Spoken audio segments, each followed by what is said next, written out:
Hello there, welcome to dream imaginary.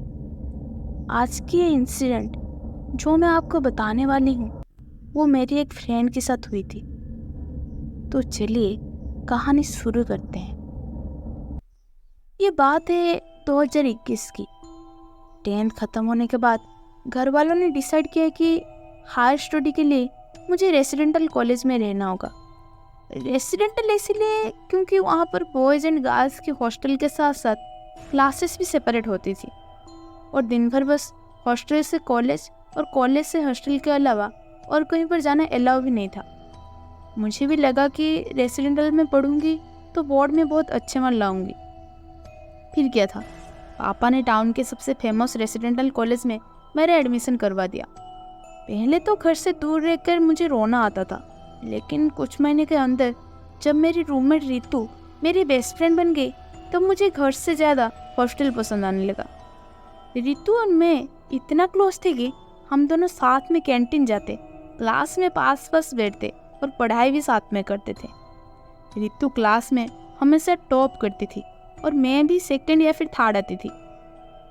हमारे class सुबह 7 बजे से दोपहर के 1 बजे तक होते थे। उसके बाद हम दोनों लंच खाकर सो जाते थे और शाम को सेल्फ स्टडी करते थे। फिर लगभग 10 PM को डिनर करते और 11 से 11:30 तक सो जाते थे। हॉस्टल की वार्डन भी हमें 12 बजे से पहले सो जाने को बोलती थी और रात में अपनी खिड़की दरवाज़ा बंद रखने को कहती थी। 11th ख़त्म होने तक यह हमारा रेगुलर रूटीन था, लेकिन सबको पता है कि 12th में बोर्ड एग्जाम का बहुत ही ज़्यादा प्रेशर रहता है। इसीलिए हमारे फैकल्टीज हमें बहुत सारे टास्क देते थे जिसे कंप्लीट करने में ही 12 से 12:30 तो हो ही जाते थे। मुझे याद है सिर्फ 30% बच्चे ही टास्क कंप्लीट करके लेते थे और 70% बच्चे रोज़ डांट खाते और कभी कभी तो कुछ बच्चों को मेंटली बहुत ही ज़्यादा टॉर्चर किया जाता था। थैंक्स गॉड कि मैं और रितु उनमें से नहीं थे। 3 महीने के बाद जब कॉलेज में एक प्री टेस्ट हुआ तो पहली बार रितु सेकंड आई थी, जिसके वजह से उसे प्रिंसिपल सर ने बहुत डांटा। उसके बाद से रितु रात में एक्स्ट्रा 2 घंटे पढ़ने लगी, मतलब वो रोज 2 या 3 बजे सोती थी। सब कुछ ठीक चल रहा था, लेकिन रितु को क्या पता था कि उसकी एक छोटी सी गलती उसकी पूरी 12th बर्बाद कर देगी। तो हुआ था कुछ ऐसा कि रात के 2 बज रहे थे, मैं सो गई थी और रितु पढ़ रही थी। अचानक एक जोर की आवाज़ से मेरी नींद खुल गई। मैंने देखा कि रितु खिड़की खोलकर हाथ बाहर निकालकर एक पुतले की तरह खड़ी है। मैं पास जाकर देखी तो खिड़की के बाहर जमीन पर रितु की सबसे फेवरेट फिजिक्स की बुक पड़ी थी। मैंने बिना टाइम गवाए रितु को अंदर खींचा और खिड़की बंद कर दी। उसके बाद जब मैं उसे पूछने लगी कि वो खिड़की के पास क्या कर रही है तो वो बस गुस्से से खिड़की की तरफ देखने लगी। मैंने रितु को जोर से हिलाया तो वो अचानक होश में आकर बोलती है, समीक्षा, छत से कोई नीचे गिर गया, मैंने अपनी आंखों से देखा है। मुझे अच्छा नहीं लग रहा था तो मैंने खिड़की खोल दी और छत से कोई नीचे गिर गया। वो ये बताकर रोने लगी तो मैं उसे चुप कराते हुए बोली, कोई नहीं रितु, कोई नहीं है, बस तेरी बहन है, चुप हो जा वरना वार्डन मैम चली आएगी। अचानक रितु चुप भी हो गई और डायरेक्ट अपनी बेड पे जाकर सो गई। मुझे कुछ समझ में नहीं आया कि मैं करूँ तो करूँ क्या।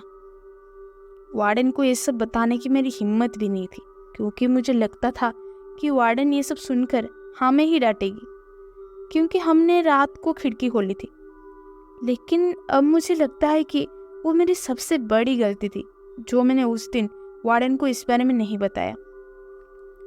मैं चुपचाप जाकर अपने बेड पे सो गई। सुबह हुई तो मैंने देखा रितु अब भी सो रही थी, तो मैंने उसे जगाया और रात के बारे में कुछ बोल रही थी कि वो डायरेक्ट वॉशरूम चली गई। पहली बार रितु ने मुझे इग्नोर किया था, जो कि मुझे बिल्कुल भी अच्छा नहीं लगा। मैंने खुद को ये कहकर समझा दिया कि शायद वो रात वाली बात को लेकर शर्मिंदा महसूस कर रही है, इसीलिए कुछ नहीं कह रही। उसके पास से रितु एकदम चैन सी हो गई। हमेशा फ्रंट बेंच पर बैठने वाली रितु बैक बेंचर बन गई।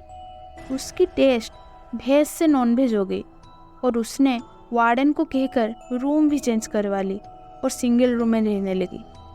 1 महीने के अंदर हमेशा हेल्दी और हैप्पी दिखने वाली रितु डिप्रेस और कमजोर हो गई थी। क्लास की टॉपर लड़की अब सिर्फ जैसे जैसे पास कर रही थी। एक दिन मुझसे रहा नहीं गया और मैंने रितु से पूछा कि आखिर वो ये सब कर क्यों रही है। उसके बाद रितु ने जो बोला वो सुनकर मैं चौंक गई।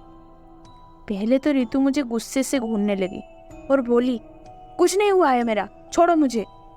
लेकिन अचानक रोकर कहने लगी, मुझे बचा ले समीक्षा, मैं ये सब जानबूझकर नहीं कर रही हूँ, ये मुझसे करवा रही है।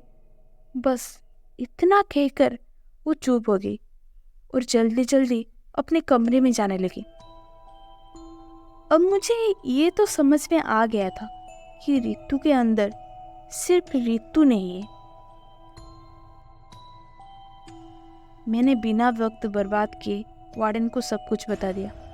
हालांकि मैं डर रही थी कि वार्डन कहीं मुझे ना डांट दे, लेकिन वो अपना सारा काम छोड़कर प्रिंसिपल ऑफिस की तरफ भागी।